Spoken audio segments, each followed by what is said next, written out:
Number 1. Rafale M and F18 EF to battle to serve on INS Vikramaditya.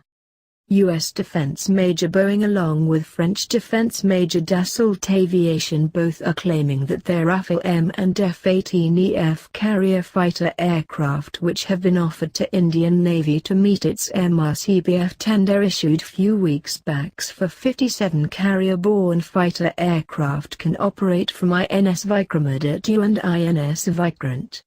Indian Navy not to go by word is planning to carry out series of carrier qualifications trials which will be carried out from INS Vikramaditya to check if it's compatible with Indian Navy's aircraft carrier fleet.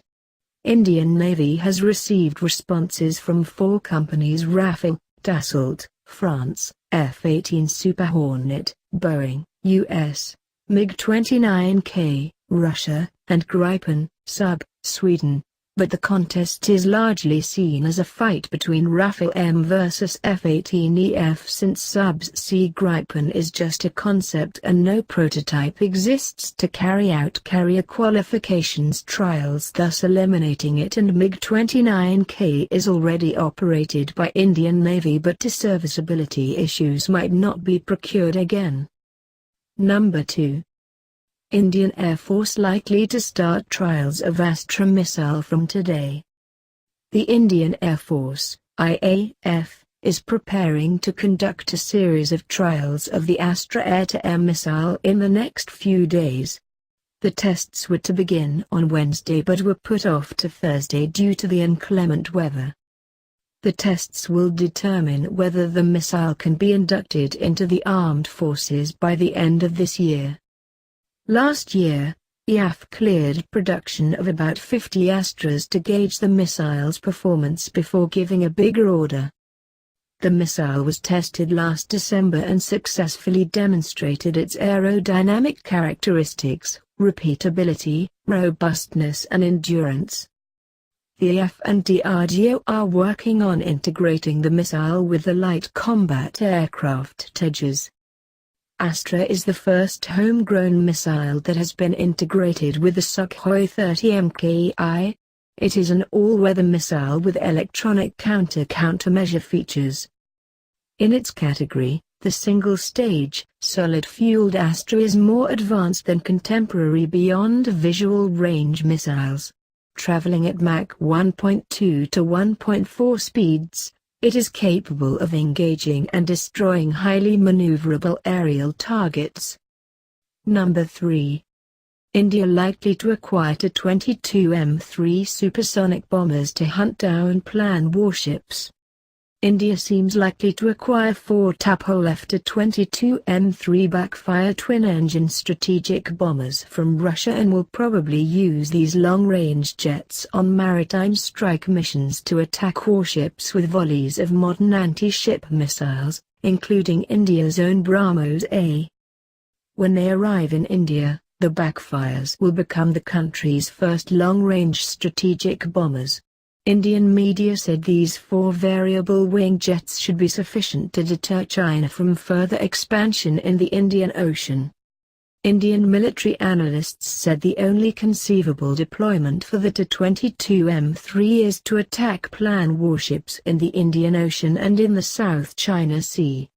The jets have a range of 6,800 kilometers, allowing them to venture out to the South China Sea from Visakhapatnam, headquarters of the Indian Navy's Eastern Naval Command.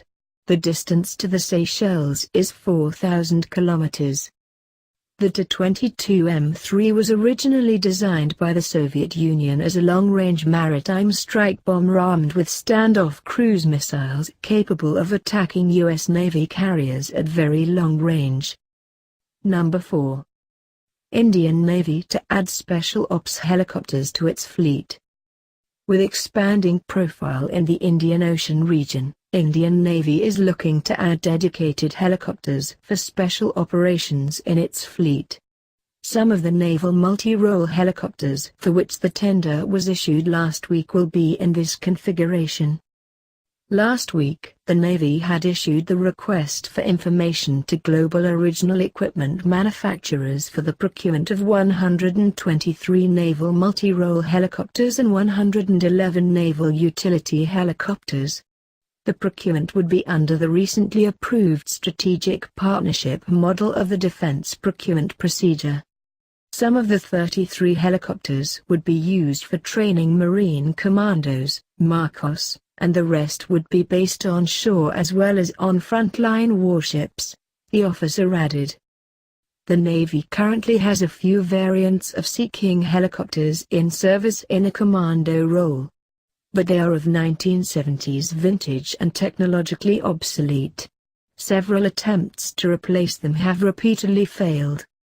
Helicopters play a crucial role in clearing the path for the warships and battle groups as they move on the high seas, and they are also the first responders to a distress call. Number 5. 10 days to fueling India's latest Arihant-class nuclear submarine, the INS Arihant.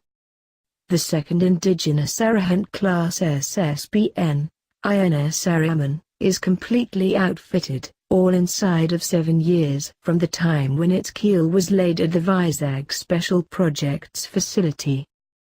Arihant will be fueled up 10 days from today, that is, around September 5th, and the more powerful nuclear reactor in it, than in the Arihant, will be fired up soon thereafter. The vessel will then be ready to undergo harbor trials and conduct shallow dives before the trials take to the open sea.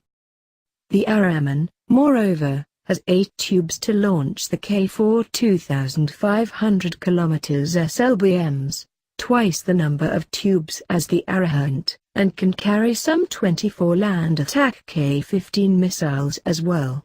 The twin SSBN set will by end 2018 be able to drop a whopping nuclear load on Shanghai and the coastline to the east and west of that metropolis, the main wealth-generating region of China.